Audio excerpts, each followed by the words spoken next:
Welcome back to Midnight Tales. Before we begin, hit that subscribe button and turn on notifications, because tonight's story is about the moment one nurse chose a young man's life over her own career, and everything that came after. The monitors in Bay 7 of Naval Medical Center's intensive care unit began their frantic, piercing wail just after 11 at night, the flat green line replacing the rhythmic pulse that had been steadily weakening for the past hour. Petty Officer Ryan Hale, 23 years old, had been brought in 6 hours earlier following a training accident that left him with a severe closed head injury and internal bleeding that surgeons had fought for 3 hours to control. His condition had been listed as critical but stable. Now, watching the flat line stretch across the monitor screen, stable was the last word anyone in that room would have used. Nurse Danielle Ortiz was the first through the door, her training kicking in immediately as she called out for the crash cart, began chest compressions, and shouted orders to the 2 junior nurses scrambling to assist her.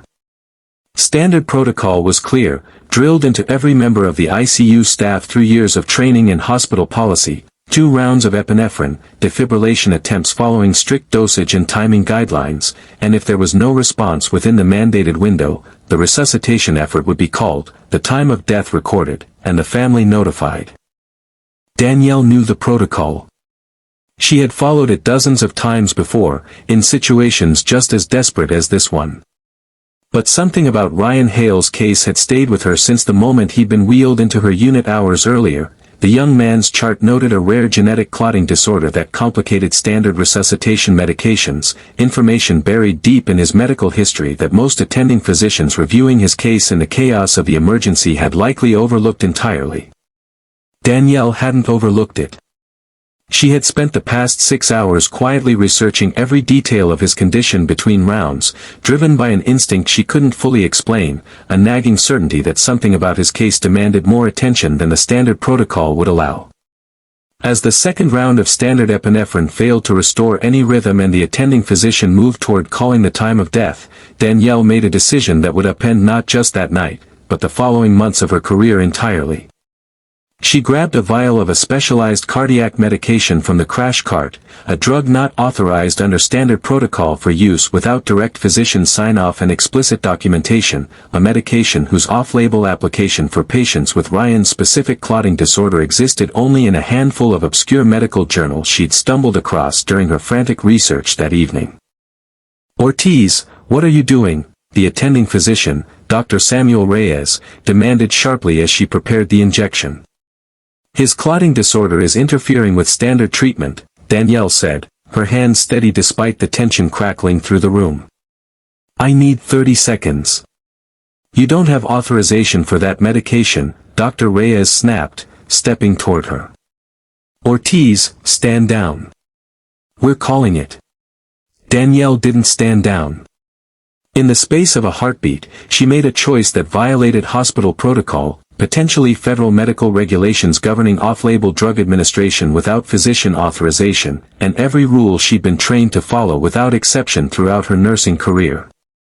She administered the medication, watching the monitor with an intensity that blocked out everything else in the room, the shouting, the tension, the certain knowledge that whatever happened next would likely end her career regardless of the outcome. 20 seconds passed in agonizing silence. Then, impossibly, a small blip appeared on the monitor. Then another. Within 30 seconds, Ryan Hale's heart had resumed a weak but steady rhythm, the flat line replaced by the ragged, uneven pulse of a young man who, by every standard measure of protocol and procedure, should not have survived that night. The room fell into stunned silence as the medical team stared at the monitor, then at Danielle, then back at the monitor, processing what had just happened. Dar.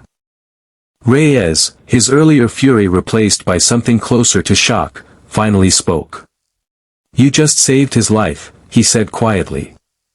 "And you're going to be in serious trouble for how you did it." He wasn't wrong. Within days, hospital administration had launched a formal review into Danielle's actions, examining not just the medical protocol violation but the potential federal regulatory issues surrounding unauthorized off-label medication administration in a military medical facility. Danielle faced possible termination, the loss of her nursing license, and depending on how seriously the investigation escalated, potential legal consequences that could follow her for years. She said nothing in her own defense during the initial hearings beyond the simple truth of what had happened and why she'd made the choice she did, refusing to dramatize her actions or paint herself as anything other than a nurse who had made a difficult decision in an impossible moment. What none of the hospital administrators initially realized, what surfaced only after Ryan Hale's family arrived at the hospital and began asking questions about the young sailor's miraculous recovery, was exactly whose son Danielle Ortiz had saved that night. Ryan Hale was the only child of Rear Admiral Thomas Hale, a decorated naval officer with over 3 decades of distinguished service, a man who had buried his wife to cancer 6 years earlier and had poured every remaining piece of himself into raising his son and supporting his naval career. Admiral Hale arrived at the hospital within hours of receiving the call about his son's cardiac arrest and subsequent recovery, his composed military bearing cracking visibly the moment he laid eyes on Ryan, stable and breathing in his hospital bed, alive against every expectation the earlier crisis had suggested. It was only after sitting with his son for nearly an hour, listening to the full account of what had happened from the attending staff, that Admiral Hale learned the full truth, that the nurse who had saved his son's life now faced termination and potential legal consequences for the very act that had kept Ryan breathing. Admiral Hale requested a formal meeting with hospital administration the following morning. He arrived in full dress uniform, his presence commanding immediate attention and respect from every officer and administrator in the room, and he made his position unmistakably clear within the first few minutes of the meeting.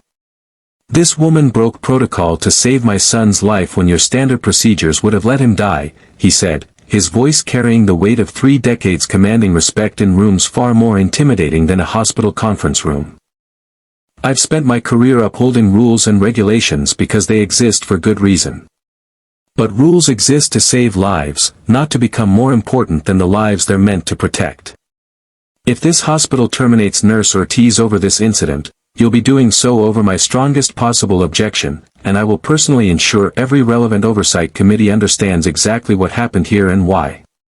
The weight of an admiral's direct intervention, combined with the undeniable medical outcome and Danielle's own carefully documented research supporting her split-second decision, ultimately led hospital administration to a resolution far different from the termination initially anticipated.